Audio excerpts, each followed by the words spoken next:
કે સંગત સત્સંગની એ તો કટે કોટી અપરાધ.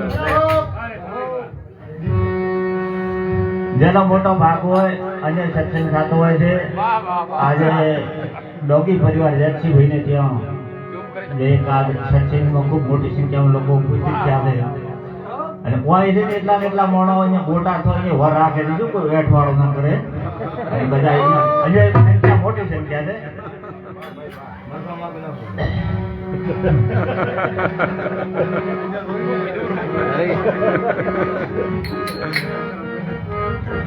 અરે આયો પણ જાણ્યો નહીં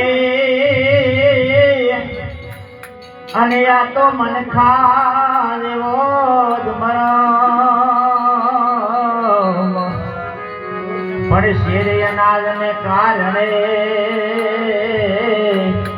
એ તો કરડો એમાં જા કરો.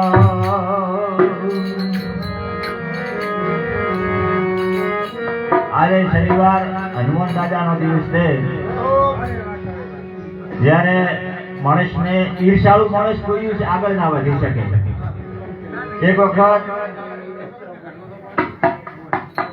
વખત દેવર્ષિ નારદજીને ઈર્ષા ઉત્પન્ન થઈ કે પોતે મૃત્યુ લોક ઉપર આવે છે ત્યારે બધે પોતે હનુમાનની આરતી ધૂન મંદિર બધે ભાવે નારદના મનમાં ઈર્ષા ઉત્પન્ન થઈ કે હનુમાન તો હજી આ રામા અવતારમાં છો પણ હું યુગોથી ભગવાનનો ભગત છું અને મારો હજી તો મંદિર નહીં.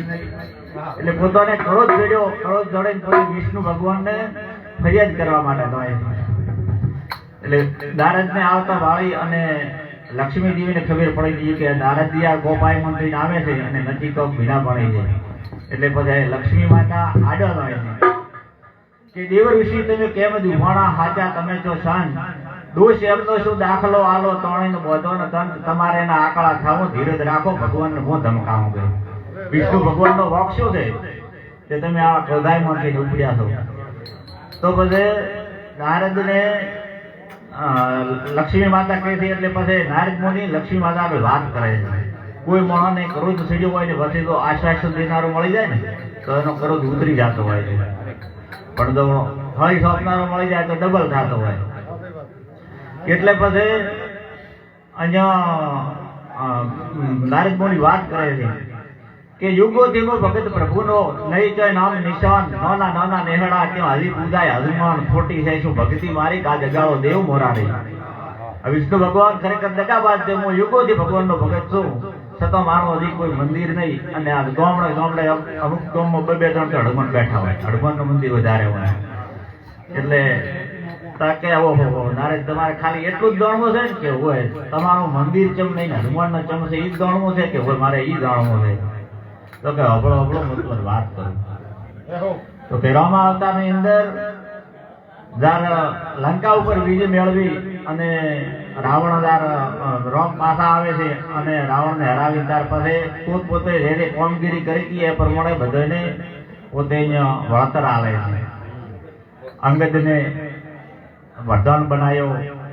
પછી હનુમાન હમલ હોય છે પોતે વિભીષણને લંકાનો રાજ આવ્યો. એમ દરેકને હાલતા હાલતા હનુમાન હામો જોયો ને ત્યાર પછી ભગવાનની વચ્ચેમાંથી અહુડો ના પડી ગયો. અને અહીંયા પછી કહે છે કે રામને હનુમાને રોણી રાખ્યા હતા. એટલે સીતા માતાને એમ થયું કે હું પણ કોક આવો હનુમાને આપણે ખૂબ કામ કર્યો છે. તો પછી શું વાર્તાલાપ થાય છે તેવું દેવશંબા મોકલે છે કે રામને રોણી રાજા રે પ્રભુને રોણે રાજા નગરમાં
જ્યારે વિધિ મેળવી અને રોમ બળ્યા હતા ભેડા હનુમાન હતા ત્યાર પછી હનુમાને કીધું કે પ્રભુ તમે તો ઘડીક બેહોશમાં મારી માં આંદની તેડીને આવતો અને ખૂબ એની ઈચ્છા છે કે મારે રોમને એક દર્શન કરવાનું. તો રોમે કીધું કે હનુમાન ઈ માતાનો જે અંદરની માતાનો જે દીકરો છે મારું જે કોમ કર્યું છે ઈ માતાને મારા દર્શન કરવા હોય ને લાવવી પડે, પણ હું ખુદ જ આવું અને ભગવાને પછી અહીંયા જાય અને દર્શન આવ્યો હતો. તો આ વાત માતા નારદ મુનિ આગળ કરે છે કે હોબળો નારદ હનુમાને કેવો કામ કર્યો છે. જયારે હનુમાનનો જન્મ થયો તાર અંદરની માતા ઉપર હરાપ હતો કે તારો દીકરો તારો જન્મ છે અને સૂર્ય ઉગશે તારો મૃત્યુ થઈ જાય છે, મરી જાય છે. એટલે પોતે ખોળામાં લઈ અને હનુમાન ધવરાવે છે. તારા હાલે પણ આપણે ટ્રાય માર્યો કે અંદરથી ઓતળો ઉકળતો હોય ને અહુડો આવે ને ગરમ હોય, પણ હરખનો હશું તમે વહતાઓનો અહુડો આવી ઢાઢો હોય. એટલે આંગણી માતાનો ઓતળો ઉકળતો હતો કે મારો દીકરો હમણાં મારા ઉપર હરાપ છે, દીવ ઉગશે એટલે મરી જાય છે, ખાલી હું તો એક જન્મ આજે એટલું જ છે. તો પોતાને અહીંયા હનુમાન ખોળામાં લઈને ધવરાવે છે. તાર અહુડો હનુમાનના ગાલ ઉપર પડે છે અને હનુમાન દાદાને વસાર છો કે માં હું કેવો ભાગ્યો દીકરો કે હું હનુમાન તને વચમાં અહુડો આવ્યો કે બેટા તો ભાગ્યો નહીં ભાગણી તો હું છું. તો કે ચામ તો કે મારા માથે દેવતાઓનો હરાપ છે અને હમણાં સૂર્ય ઉગશે અને તારું મૃત્યુ થઈ જાય છે. તો કે સૂર્યને ઉગવા જ નજ્યું તો કે પણ એ તો ચો હાથમાં છે. પછી અહીંયાથી પોતે સૂર્યદેવને હાકલ મારે હતી કે ભલે ઉગ્યો તો ભણેલ્યો તારા ભોમટા, પછી ઉગતા સૂર્યને હડકોન ગળી જાય અને બધે હાહાકારમાં થઈ ગયો મારો બધો અંધાર પડચમ થઈ ગયો છે. તો બધા દેવતાઓ ભેળા થઈ અને હનુમાન આગળ જતા કે અનિલના દીકરા હનુમાન તો હવે આ સૂર્યને છોડી છે ને કા પૃથ્વી રાહ તાળા છે. તો કે છોડો ખરી પણ મારી માતાને શ્રાપમાંથી મુક્ત કરો. તો કે પણ એ તો સૂર્ય ઉજારી વાત હતી, પણ હવે તો રોઢાટોણો છે બપોર ચાલે હવે મેલી ગયા ને તો અને તો હરાપમાંથી મુક્ત થઈ ગયો છે. એટલે લક્ષ્મી માતા હનુમાનને કહે છે કે આવો હનુમાને કોમ કર્યો છે ને એટલે એનો ગોમડે મંદિર છે અને તમે નારદ મુનિ નરાકૂપના ગોટમાં ડાહળા નાખ્યો છે, તમારો મંદિર કે પૈસા ના હોય. હવે નારદ નથી ખસણા પડે અને પાછા આવતા રહ્યા.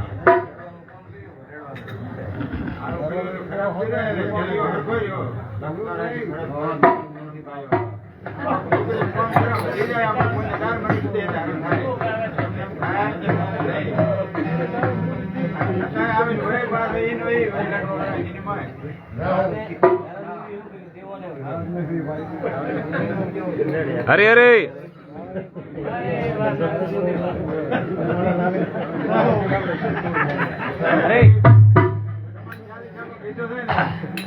કે કપટી કરી ના શું ધરે અને ભલે બેસે તને સંગ પણ મોદ મલાડો ગંગમાં